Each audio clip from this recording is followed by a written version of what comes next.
창세기 21장 1절부터 7절까지 말씀입니다. 구약성경 26쪽 정도에 있습니다. 창세기 21장 1절부터 7절까지 말씀이 그리 길지 않으니 함께 한 목소리로 우리 하나님 말씀 읽으면 우리의 입술이 복될 줄로 믿습니다. 창세기 21장 1절부터 7절까지 함께 읽습니다.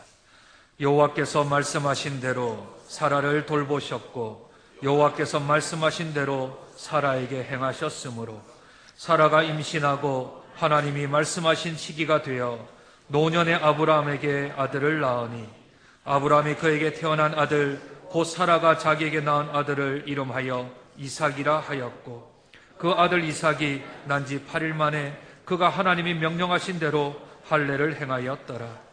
아브라함이 그의 아들 이삭이 그에게 태어날 때에 100세라. 사라가 이르되 하나님이 나를 웃게 하시니 듣는 자가 다 나와 함께 웃으리로다. 또 이르되 사라가 자식들을 젖먹이겠다고 누가 아브라함에게 말하였으리오마는 아브라함의 노경에 내가 아들을 낳았다 하는도다. 아멘. 참 오랫동안 기다렸습니다. 아들을 기다린 지, 자녀를 기다린 지 25년이 지났습니다. 결혼을 한 가정이 25년 만에 아이를 낳아도 얼마나 기쁠까요? 얼마나 행복할까요? 주변에 성도님들 가정 가운데 결혼한 지 8년이 되고 9년이 되고 10년이 되었는데 아이가 생기지 아니하면 그 마음에 조급함이 생기기도 하고 어떨 때는 낙심이 찾아오기도 하고 절망이 찾아오기도 합니다.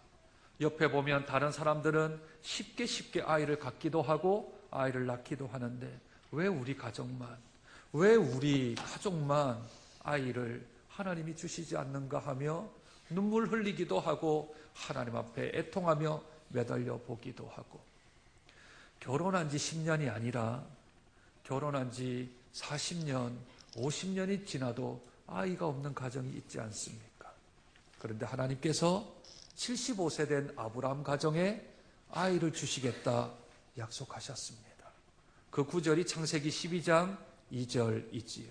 너로 큰 민족을 이루겠다 하셨습니다. 75세이지만 아직까지 그 옛날 시대는 아브라함과 사라에게는 자녀를 낳을 수 있는 몸의 기능이 있었습니다. 그런데 1년이 지나고 2년이 지나도 아이가 생기지 않습니다. 마음에 불안하자 다른 생각들을 하게 되어집니다. 종을 아들로 삼기도 한번 해보기도 하고 조카인 롯을 자기의 후손으로 생각해 보기도 하고 또 자기가 임의적으로 다른 부인을 맞아들여 이스마엘이라는 아들을 낳아보기도 하고 그런데 하나님이 고개를 가로젓습니다. 아니다. 그 믿음이 시그러져 갈 때, 그 믿음이 꺼져갈 때 하나님이 중간중간마다 말씀하시며 믿음을 독려하십니다. 롯이 떠날 때 창세기 13장 16절에 내 자손이 땅에 티끌 같게 하리라. 엘리에셀인 줄 알고 착각했을 때에 내 몸에서 날 자가 내 상속자가 되리라. 99세 되었을 때에 내 아내 사라가 내게 아들을 낳으리라. 그리고 오늘 21장 본문에 아브라함이 100세가 되었습니다. 그리고 하나님께서 아들을 주셨습니다. 그리고 오늘 성경은 이렇게 말씀하십니다. 여호와께서 말씀하신 대로 하나님이 말씀하신 시기가 되어 노년의 아브라함이 아들을 낳으니라. 하나님의 말씀은 신실하십니다. 하나님께서는 우리에게 한 번도 실수하지 아니하시는 하나님이십니다. 25년이 지난 아브라함이 100세가 되었을 때 하나님이 말씀하신 대로 하나님이 약속하신 대로 그 가정에 아들을 주신 것이지요. 그래서 오늘 3번이나 걸쳐서 여호와께서 말씀하신 대로, 여호와께서 말씀하신 대로 하나님이 말씀하신 시기라 하며 성경은 1절과 2절에 말씀하신 대로 3번이나 우리에게 강조하며 잊지 마라. 하나님의 말씀은 더딜지라도 이루어진다. 그 말씀을 우리에게 하시고 계십니다. 제가 이번 주로 부임한 지 4년 4개월이 되었습니다. 2014년 6월 1일에 부임하고 4년 4개월이 지났어요. 첫 번째 제가 이 강단에 서서 설교할 때가 2014년 3월 16일입니다. 그때 마태복음 11장 28절로 30절의 말씀을 가지고 참된 쉼이라는 제목으로 말씀을 증거할 때, 그때 제가 설교 가운데 똑똑히 하나님의 말씀을 들었습니다. 설교 가운데.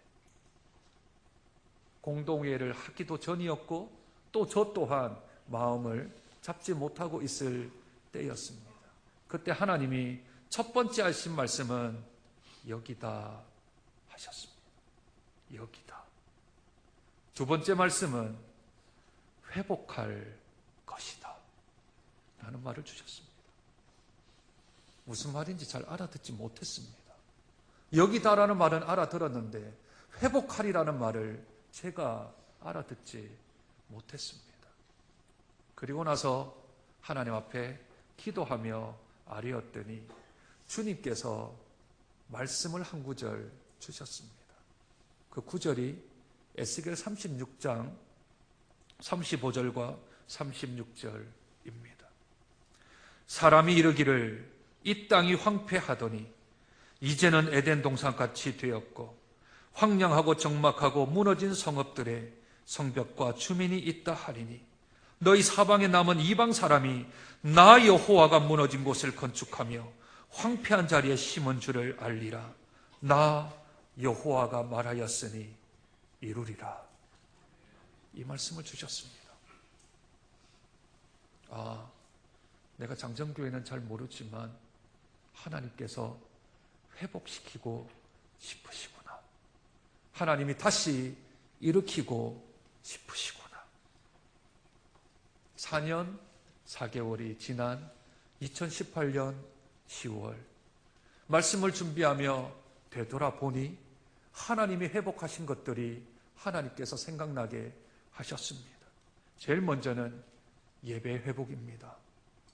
성도들이 예배를 사모합니다. 성도들이 예배 안에 은혜를 느낍니다. 성도들이 예배에 오는 것을 즐겨합니다.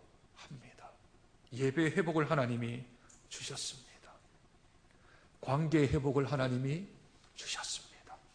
구역마다, 전도회마다, 재직회와 당회와 모든 사람들이 이제 한 몸 한 뜻이 되어서 앞으로 나가는 관계 회복을 하나님이 주셨습니다. 재정의 회복을 주셨습니다. 부임할 때보다 한 2배 가까이 는 것 같아요. 물질이 없어서 교회 일을 하지 못하는 일이 없도록, 하나님의 사역이 어려움을 당하지 않도록 하나님께서 재정의 회복도 주셨습니다. 장학과 긍휼 사역을 통하여서 이제 우리 교회뿐만 아니라 다른 이들을 돌아볼 수 있는 마음의 여건들도 회복시켜 주셨습니다. 올해 중보 기도를 통하여서 일주일 내내 30명의 기도의 용사들이 주를 위하여, 하나님 나라 위하여, 교회 위하여, 성도들을 위하여, 나라와 민족과 열방을 위하여 기도하는 일제 기도의 터도 마련되어지며 회복하고 있습니다. 교회 젊은이들이 참 많이 보이기 시작합니다. 어린아이의 울음소리도 회복되었고 젊은이들도 회복되었습니다. 생명의 회복도 있습니다. 제가 부임하고 27명에게 세례를 베풀었습니다.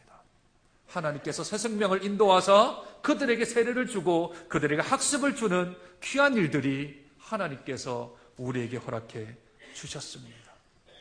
무엇보다 감사한 것은 하나님의 크신 은혜로 주일학교가 회복된 것, 정말 감사할 일이지요. 부임했을 때 한 30여 명 모이는 주일학교가 지금 90여 명 청년부까지 모이고 있습니다. 군데군데 하나님께서 회복시키고 있습니다. 황폐하고 적막하여서 참 제 마음이 아팠던 건, 제가 부임하기 전에 그 인터뷰하러 왔을 때요, 식사를 하는데 식당에 어느 한 사람도 이야기하는 사람이 없었습니다. 그걸 가리켜서 적막강산이라 그러지요. 망막강산이었습니다. 밥도 있고 사람도 있는데 아무도 얘기하지 아니하고 식사만 하시더라고요. 그런데 지금은 식당 가면 시끄러워서 이야기가 안 들립니다.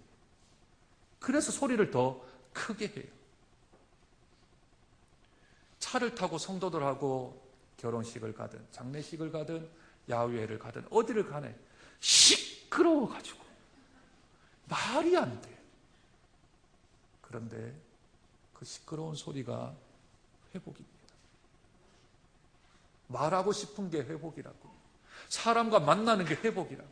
저 사람 만나기 싫고, 저 사람 대하기 싫고, 저 사람하고 이야기 싫으면 오지도 않고요, 말하지도 않습니다. 아니, 말할 거리도 없지 않습니까? 성전에 있는 참새 새끼들이, 제비 새끼들이 지지배배 지지배배 짹짹짹짹 하면서 우는 소리가 부모의 마음에는 얼마나 감사하게 들리겠습니까? 그러니 그 또한 회복이지요. 그러나 에덴 동산같이 완전한 회복이 아직 임하지는 않았습니다. 앞으로도 저희들은 더 회복을 위하여, 아니 회복을 지나 회복을 끝낸 후에는 전진하고 성장하고 성숙하는 단계로 나아가야 될 것들이 아직도 많이 남겨져 있습니다. 전도의 회복도 있어야 하고요, 선교사 파송도 교회에서 해야 하고요, 선교에 대한 회복들도 있어야 하고, 지역을 품고 열방을 품어나가는 조금 더 규모를 갖추고 조금 더 마음을 더 크게 해서 성장하고 성숙하는 하나님의 회복. 나 여호와가 무너진 곳을 건축하며 황폐한 자리에 심은 줄을 알리라. 나 여호와가 말하였으니 이루리라.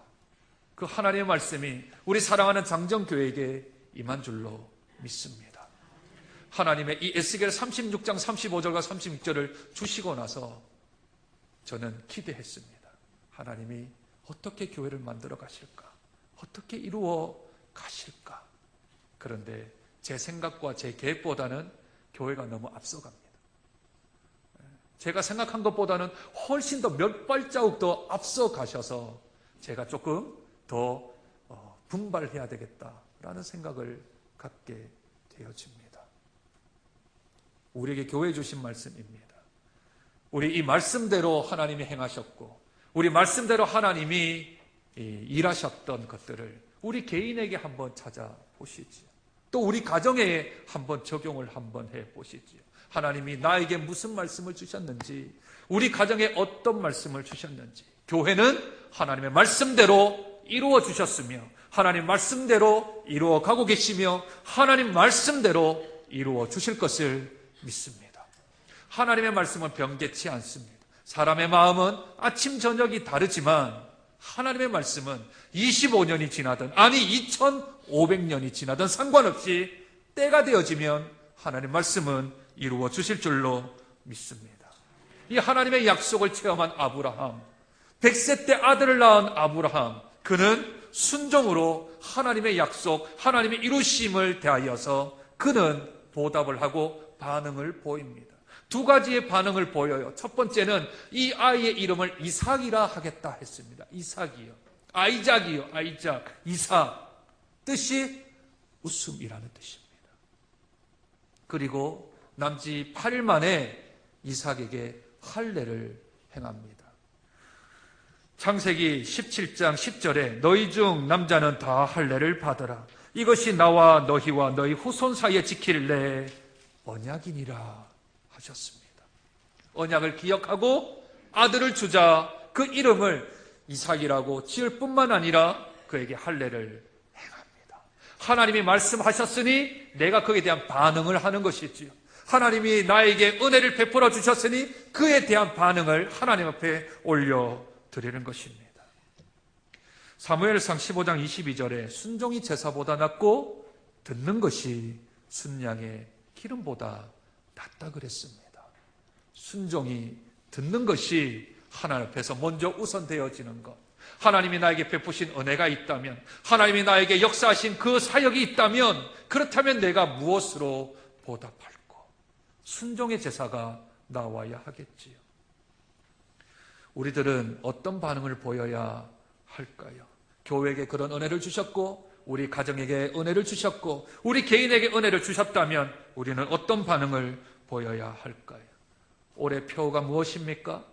말씀과 기도로 거룩해지는 공동체입니다. 내가 어떻게 하면 좀 말씀으로 더 가까이 나아갈 것인가? 어떻게 하면 내가 기도하는 가운데로 좀 더 나아갈 것인가? 그래서 내가 말씀과 기도로 나를 거룩해 할 것이 없으니 내가 어떻게 하면 말씀과 기도를 이 영혼 안에 채워나갈 것인가 하며 내가 하나님 앞에 반응을 보이는 것 반드시 필요할 줄로 믿습니다. 저희 교회의 요절은 마가복음 10장 45절입니다. 인자가 온 것은 섬김을 받으려 함이 아니요 도리어 섬기려 하고 자기 목숨을 많은 사람들의 대속물로 주려 함이라. 가장 요절이 있다면 섬김이라는 단어입니다. 내가 하나님께 반응할 때 나는 누구를 좀 섬길 것인가? 나는 누구를 위하여 좀 내가 희생을 할 것인가? 내가 어떤 것을 위하여 좀 봉사하고 헌신할 것인가를 생각한다면 그것이 우리의 합당한 반응입니다. 나에게 주신 은혜, 나에게 주신 사랑을 갚아나가는, 하나님 앞에 보답해 나가는 반응일 줄로 믿습니다. 뿐만 아니라 교회 비전처럼 사람을 세워 세상을 섬기는 교회가 되는 것이 우리 교회의 비전입니다. 사람 세우는 거예요. 나도 서야 되겠지만 내 옆에 있는 가족들, 내 옆에 있는 성도들, 내 옆에 있는 사람들을 어떻게 하면 세워나갈 것인가를 놓고 내가 해야 할 일들을 한다면 그 또한 하나님 앞에서 참된 우리의 반응이라 생각이 들어집니다. 하나님의 약속이 있는 곳, 하나님의 말씀이 있는 곳은 반드시 그 결과는 기쁨과 웃음으로 마무리되어집니다. 반대는 어떻게 될까요? 하나님의 말씀이 아니라 인위적인 어떤 것들을 사용하게 되어지면 그 결과는 어떻게 될까요? 그 결과는 슬픔과 비통과 애통과 갈등과 번민입니다. 아브라함이 인위적으로 아들을 낳았습니다. 그 이름이 이스마엘입니다. 이스마엘이 낳자 사라와 하갈 간에 전쟁이 일어나게 되어지고 그리고 결국 쫓겨나고 쫓아내는 일들이 발생되지 않습니까? 롯의 가정은 어떨까요? 롯은 아들을 낳았는데 그 아들이 딸의 아들입니다. 딸의 아들을 자기가 나타나자 그 가정은 죄악 가운데로 나가게 되어집니다. 하나님의 말씀대로 인내하고 기다리고 참으면 주께서 그 말씀대로 이루어 주사 우리에게는 안식과 평안과 기쁨과 감사와 즐거움으로 채워지지만 사람이 자기가 인위적으로 무엇인가를 하여 만들어내는 그 고통은, 그 끝은, 그 결말은 갈등과 번민과 아픔과 슬픔으로 마무리되어지는 것을 우리는 성경을 통하여 배우게 되어집니다. 따라서 말씀 가운데로 있어야 합니다. 말씀을 의지해야 합니다. 변개치 아니하는 하나님 말씀을 붙잡아야 우리의 동기도, 우리의 과정도, 우리의 결과도 하나님께서 아름답게 합력하여 선을 이루어 줄 줄로 믿습니다. 오늘 읽었던 창세기 21장 1절과 2절 말씀에 가장 근접한 성경 구절을 찾으라 한다면 그것은 고린도전서 15장 3절과 4절일 것입니다. 성경대로 그리스도께서 우리를 위하여 죽으시고 장사 지낸 바 되었다가 성경대로 3일 사흘 만에 다시 살아나사 성경대로 사라를 돌보시고 성경대로 그에게 행하셨으며 성경대로 그에게 아들을 주셨다 하는 말씀처럼 우리 예수님도 100세에 낳은 아들 이상 못지 아니하게 남자 없이 동정녀로 이 땅에 태어나신 예수님, 인간으로서는 도저히 태어날 수 없는 상황과 환경 속에서 태어나신 예수님. 그 예수님을 가리켜서 성경은 성경대로 이 땅에 오시고 성경대로 죽으시고 성경대로 살아나셨다. 성경은 우리에게 말씀합니다. 그 예수 그리스도가 이 땅에 오심으로 그 결과가 어떻게 되었습니까? 우리가 비통하나요? 우리가 슬픔 가운데 있나요? 우리가 갈등 가운데 있나요? 우리가 번민 가운데 있나요? 그렇지 않습니다. 성경대로 되어진 것은 곧 우리에게 안식과 평안과 기쁨과 즐거움을 주시는 줄로 믿습니다. 그것이 우리의 증거이지요. 그것이 우리에게 확증된 사실인 것입니다. 그런 의미로 오늘 우리들은 성경대로 주신 하나님 앞에 나와 주님이 주신 귀한 은혜를 다시 한 번 더 헤아려 성경대로 살아보고자, 말씀대로 살아보고자 부단히 애쓰며 노력하면 그 결과는 하나님이 책임져 주실 줄로 믿습니다. 그러한 믿음의 삶, 그러한 신앙의 삶, 말씀을 중심으로 따라가는 삶을 살아가는 저와 여러분 되시길 주님의 이름으로 축복드립니다. 하나님 아버지, 하나님의 약속을 신실히 믿으며 의지하는 삶을 살아가게 도와주옵소서. 하나님의 약속은 반드시 이루어진다는 것과 그 결과를 선하게 인도하신다는 것을 잊지 않게 하여 주시옵소서. 그 증거로 우리에게 아브라함의 이야기를 주셨습니다. 그 이야기를 통하여 다시 한 번 더 말씀 가운데 있게 하시고 말씀대로 살아가려고 애쓰고 노력하는 자 되어질 수 있도록 주님 축복하여 주시옵소서. 그러므로 하나님 우리에게 베푸신 사랑, 하나님 베푸신 그 언약들을 신실히 믿으며 쫓아가며 살아가는 저희들 되어질 수 있도록 주님 은혜 더하여 주시옵소서. 존귀하신 예수님 이름으로 기도드립니다.